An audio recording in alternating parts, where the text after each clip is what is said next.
Marseille, deuxième ville de France. Un nouveau musée, un vieux port rénové et un stade vélodrome flambant neuf, Marseille multiplie les atouts pour attirer touristes et nouveaux habitants. Ses efforts lui ont même valu d'être nommée capitale européenne de la culture en 2013. Chaque année, la cité phocéenne conquit des milliers de visiteurs. Pourtant, la ville conserve son retard en matière de transport. Il est aujourd'hui difficile pour des personnes en situation de handicap de se déplacer dans la ville et accéder aux lieux culturels. En 2005, la loi handicap avait fixé un délai de 10 ans aux communes pour qu'elles rendent leurs lieux publics, leurs habitations, leurs transports et leurs voiries accessibles. 10 ans après, le gouvernement a repoussé le délai. Les réseaux de transport marseillais et la MPM ont décliné notre demande d'interview. Nous sommes donc partis à la rencontre d'associations qui luttent chaque jour pour obtenir leurs droits d'accès et de déplacement. Beaucoup d'arrêts ne sont pas accessibles, donc les équipements des bus, les rampes qui permettent aux fauteuils de monter, de descendre, ne servent à rien parce que les arrêts ne sont pas conformes et donc le chauffeur ne peut pas la descendre de toute façon. Parfois même quand il peut la descendre, il ne le fait pas pour des raisons diverses. Le métro, quand il a été construit, de toute façon, il a été construit sans qu'il soit question d'accessibilité parce que la raison officielle, c'est que les personnes en fauteuil, si elles venaient dans le métro, il y aurait des problèmes de sécurité, s'il y avait un problème d'évacuation où on doit évacuer les gens. C'est en tout cas la raison officielle que donnent les vigiles. Donc, maintenant, les dernières stations sont accessibles, c'est-à-dire qu'elles ont des ascenseurs, mais par contre, pour aller du quai à la rame, de toute façon, c'est pas accessible. Donc la personne qui descendrait en fauteuil jusque sur le quai, elle ne peut pas de toute façon monter dans la rame.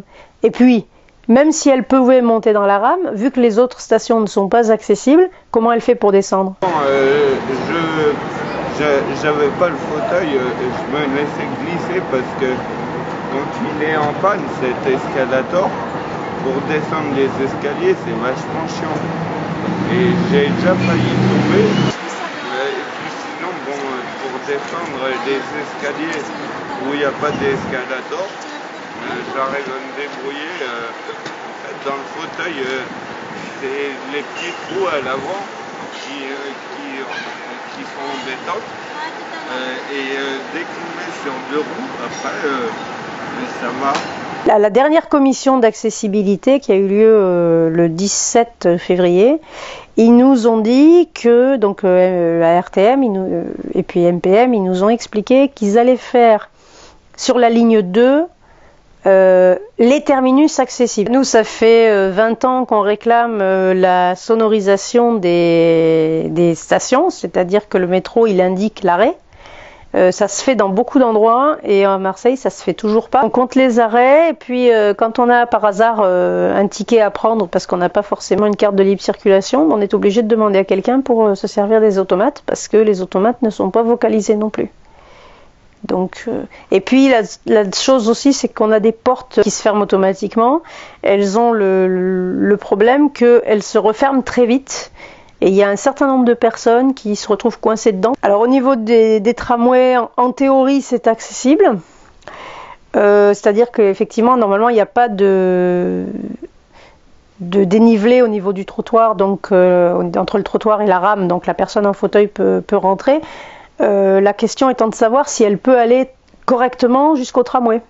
Est-ce qu'elle n'est pas embarrassée par le mobilier urbain, par les voitures qui se garent un peu n'importe comment, Je pense que c'est assez compliqué à Marseille de se débrouiller sur les trottoirs de Marseille quand on est en fauteuil roulant. C'est le gros bazar. La liberté de déplacement, c'est quand même un droit fondamental des droits de l'homme. Donc voilà, on a le droit, toute personne a le droit d'aller et venir sans contrainte et sans entrave. La difficulté, c'est qu'on a souvent tendance à faire pour des personnes handicapées, notamment pour les personnes handicapées visuelles, à faire des choses qui sont à part, qui sont des visites spécifiques, qui sont des parcours spécifiques, qui sont... Bon, c'est bien, mais ça laisse quand même les personnes dans un espace de visite qui n'est pas tout à fait le même que celui de tout le monde. Encore que là, pour le MUSEM, c'est moins vrai, parce que la galerie de la Méditerranée, le parcours, il est dans l'exposition lui-même, et donc tout le monde peut accéder à ce parcours tactile en fait. Donc ici, vous êtes au château de ma mère, donc la fameuse cité du cinéma chère à Pagnol. Il a été pensé par justement l'architecte pour être un lieu ouvert et accessible à tous les publics et notamment aux personnes à mobilité réduite, puisque je crois que c'est quelque chose de très important, cette accessibilité à tous. Et c'est vrai que nous, dans nos missions quotidiennes, que ça soit pour du cinéma, pour des expositions, pour des animations, des spectacles, il nous tient à cœur justement de pouvoir être accessible à tous les publics. On a travaillé sur trois principales formes d'handicap, le moteur, la surdité et le mental. Il nous reste justement à travailler pour le handicap visuel également. Donc ça fera, je pense, partie dans les prochaines années de nos sujets de réflexion. Les personnes qui sont en situation de handicap, elles sont ici considérées et je crois que de toute façon c'est normal, comme toutes les autres personnes. Donc on n'a pas d'action plus particulière à destination d'un plus nôtre. Pour nous, on a notre public, on a nos visiteurs, nos spectateurs. Grâce à la culture et à la création artistique, les personnes en situation de handicap peuvent laisser libre cours à leur imagination. Là où certains y voient un obstacle, d'autres y puisent une force par laquelle elles créent et pallient la différence. Alors, je m'appelle Charlie Valenza, j'ai 52 ans, je suis née avec une maladie génétique qu'on appelle en termes scientifiques l'ostéogenèse imparfaite et en termes pour tout le monde, la maladie des os de verre. Étant plus jeune, j'étais musicien. J'ai joué de la percussion de l'âge de 17 ans jusqu'à l'âge de 40 ans. La musique, ça a été dans mon cerveau très tôt. D'ailleurs, je me faisais virer de l'école parce qu'en plein cours, je me mettais à taper sur les tables. La musique, c'est une drogue. Ça a été une drogue très tôt. Et un jour, on m'a fait un test, il n'y a pas longtemps. Un médecin m'a fait un test, il paraît que j'ai l'oreille absolue.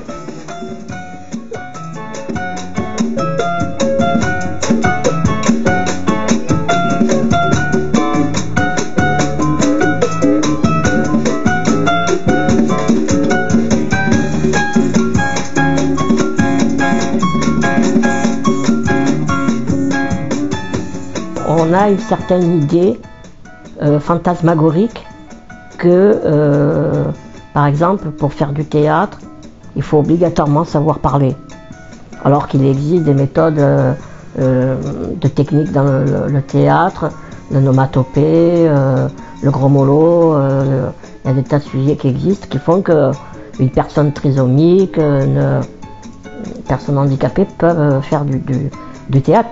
Tétigny-Viveron le démontre depuis plus de 20 ans. Ils ont des ateliers d'art plastique, ils font le carnaval à Marseille, ils ont des ateliers de théâtre dans plein de centres avec des handicapés mentaux, des handicapés physiques. Je pense que Tétigny-Viveron a été une des premières associations pionnières en France à avoir prouvé qu'il n'y avait pas de frontières. Les frontières, c'est nous qui nous les mettons. Et je trouve qu'on ne repousse pas assez le potentiel qu'ont certaines personnes handicapées. Je rappelle quand même, pour montrer des exemples concrets, qu'il y a des artistes handicapés qui ont marqué leur temps. Des gens comme Michel Petrucciani, il fait partie des 10 meilleurs musiciens de jazz de tous les temps actuellement. Je suis Stéphanie, je suis comédienne et metteur en scène et du coup je travaille avec l'atelier création depuis 5 ans, 4 ou 5 ans, je ne sais pas, avec Tétigny-Viveron. Du coup là on est sur la 4e création.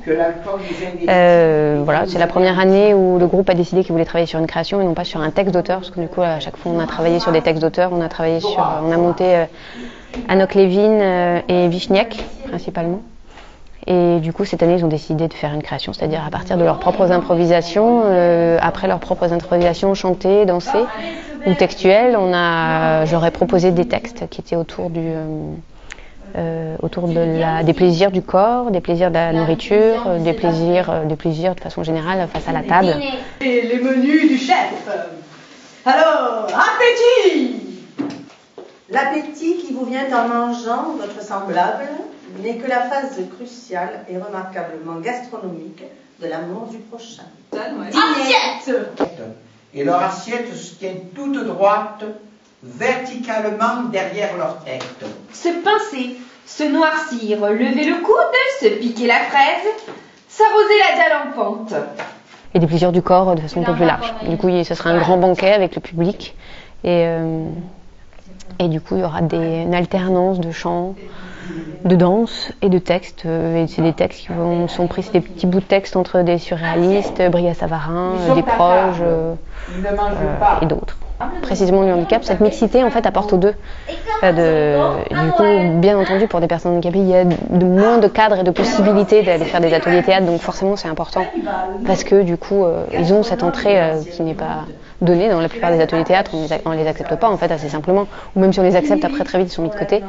Là du coup, on construit quelque chose ensemble. Là, ce qui est intéressant dans cet atelier, c'est vraiment un public mixte et ouvert qui est ouvert à toute personne, c'est-à-dire une personne dit avec handicap ou personne dit normale.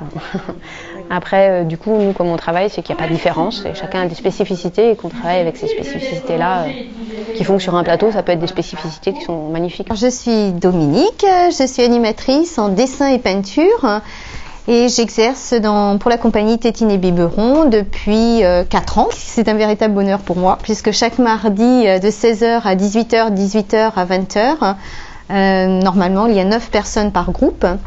Et le mercredi après-midi, ce sont des enfants. J'ai en plus la chance d'être avec les personnes qui sont en situation de handicap, qui ont le plaisir de peindre, mais d'une manière extraordinaire, quoi. On arrive avec le sourire, on plaisante toujours. On redonne le moral à quelqu'un qui l'a pas, c'est formidable. Chacun travaille à son rythme. Nous nous aidons les uns les autres, à savoir que si on a de la peine à enfiler sa blouse, c'est la personne d'à côté qui va nous aider. S'il nous manque de l'eau, c'est la personne aussi qui est à côté qui nous aide. On s'entraide, on se donne des idées. C'est un partage. Avant tout, c'est un partage d'une passion qui est celle des peintures, des couleurs. Ça fait 3 ans que je viens à Tétine Biberon avec Dominique et ça me fait beaucoup. Je compte revenir plusieurs années. Déjà, Dominique est belle à faire le dessin. Après moi, je fais la peinture et je suis hémiplégique. J'ai connu Corinne, elle était déjà très à l'aise. Elle faisait, il y a donc 4 ans à peu près, que ça fait la 4e année que je viens, je crois. Et elle faisait des magnifiques tableaux, elle était très drôle. Et puis elle a eu son accident, son AVC. Elle était vraiment très handicapée, c'est sûr, et puis très timide, très coincée. Et au fil du temps, je l'ai vue vraiment reprendre du tonus, du plaisir. Elle nous fait toujours rire. Même physiquement, son visage, elle est de nouveau comme elle était avant, très, très amusante. Et on voit qu'elle y prend un plaisir incroyable. Alors, je ne sais pas s'il n'y a que l'atelier et la peinture, mais c'est clair qu'au fil du temps, ça a été...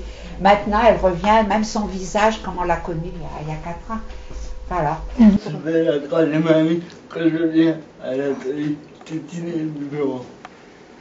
Ça me permet de me vider la tête, de penser à autre chose, de m'éclater à la peinture. J'ai toujours été en contact avec les personnes valides depuis mon plus jeune âge. Et c'est devenu naturel pour moi d'être mélangé aux autres. Et je vois plus la différence.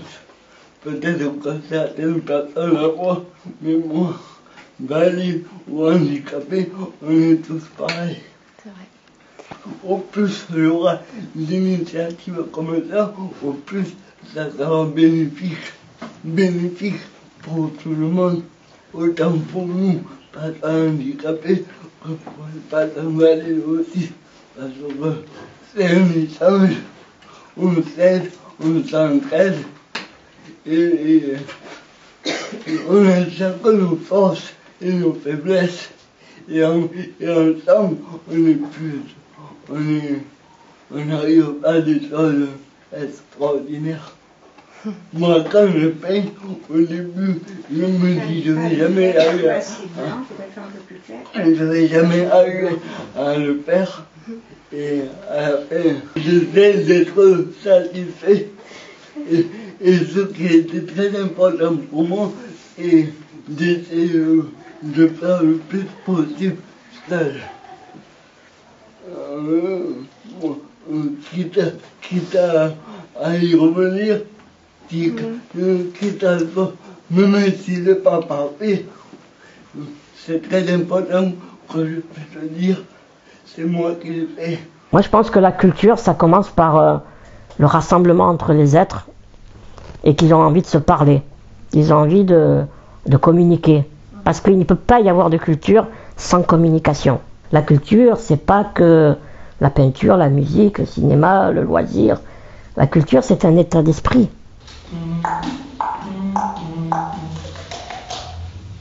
Toi qui as fait pleurer mon père, toi qui as fait pleurer ma mère. Toi qui m'as fait marcher à 3 ans ensemble plus que des raisons. Désavantagés. Désavantagés. Gênés. Souffrir. J'aurais voulu me cacher, me dissimuler, me soustraire au regard des autres.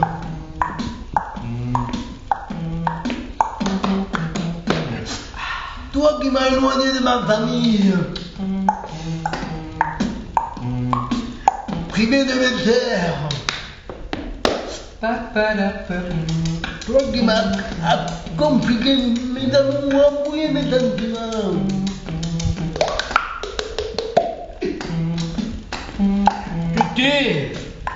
Je te déteste. Mais le temps a passé. Je sais maintenant ce que je suis. Je sais qui je suis. Je m'appelle Bart. Luc. Et Luc. On a travaillé sur un spectacle qui s'appelle Fait réel. Ouais. Qui raconte des extraits de la vie de Luc. Donc voilà, avec un petit décalage et un peu de... Un gros décalage. Un gros décalage. C'est un très beau spectacle dans lequel on peut à la fois rire et pleurer. Et ouais. Un peu. Pleurer. Voilà. Et aussi, l'idée c'était d'essayer d'apporter une évolution sur le regard qu'on a sur la différence. On parle du handicap, mais au-delà de tout ça, on pourrait presque dire, sans prétention, regard sur la différence. On est dans un vrai rapport, donc ça se sent sur scène. Et c'est vrai, quoi. C'est une histoire vraie, quoi. Ouais, parce qu'en fait, quand on s'est dit, on travaille sur un projet avec la compagnie, ça. Bon, qu'est-ce qu'on fait ? Bon, qu'est-ce qu'on fait ? Et puis au fur et à mesure qu'on se rencontrait, il me racontait son chemin de vie, donc ton chemin de vie. Et c'est juste incroyable. Alors ça a été une évidence de dire, on va raconter ça. Moi, j'étais une sportive de haut niveau. D'accord. Donc, après ma carrière de sportif, j'ai voulu me montrer autrement, quoi. Et d'étonner les spectacles. Et grâce à Linda, mais grâce à eux aussi, à Décalou, parce qu'il faut le dire, ça. Donc, ouais. Je peux m'exprimer dans mon registre d'handicapé aussi, et de faire passer le message. C'est pas parce qu'on est handicapé qu'on ne peut pas avoir son indépendance, qu'on ne peut pas être 5 fois champion de France de tennis de table, 1 fois champion du monde de lancer de javelot. Très souvent, les gens pensent handicap, pensent fauteuil. Alors que ça, c'est pareil. Il y a plein de handicaps. D'ailleurs, il y a même des handicaps qui ne se voient pas. Non, pas non plus.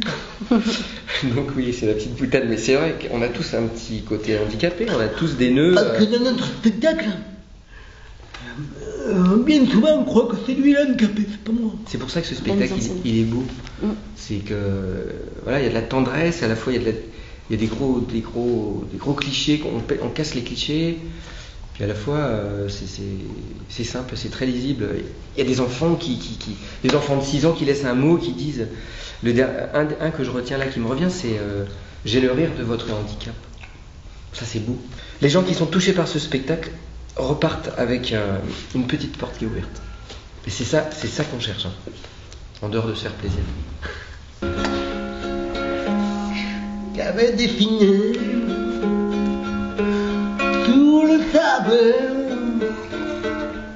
que du visage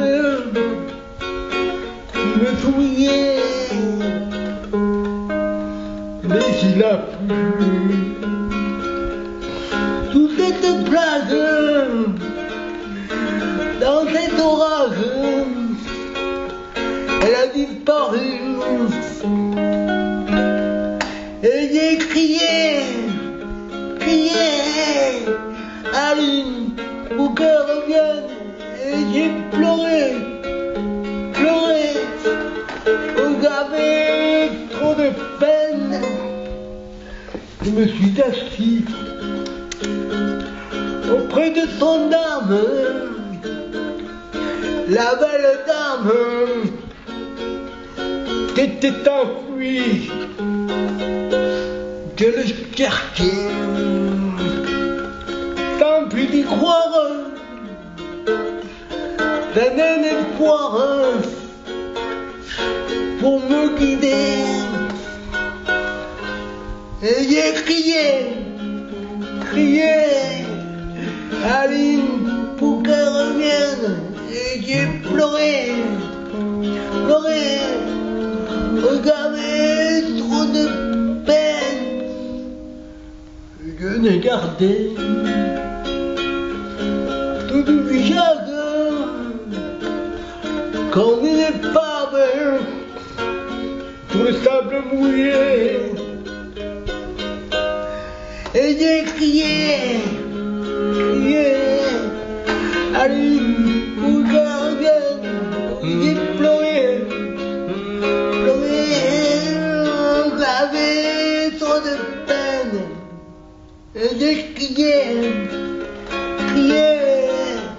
Aline, pour qu'elle revienne. Et j'ai pleuré,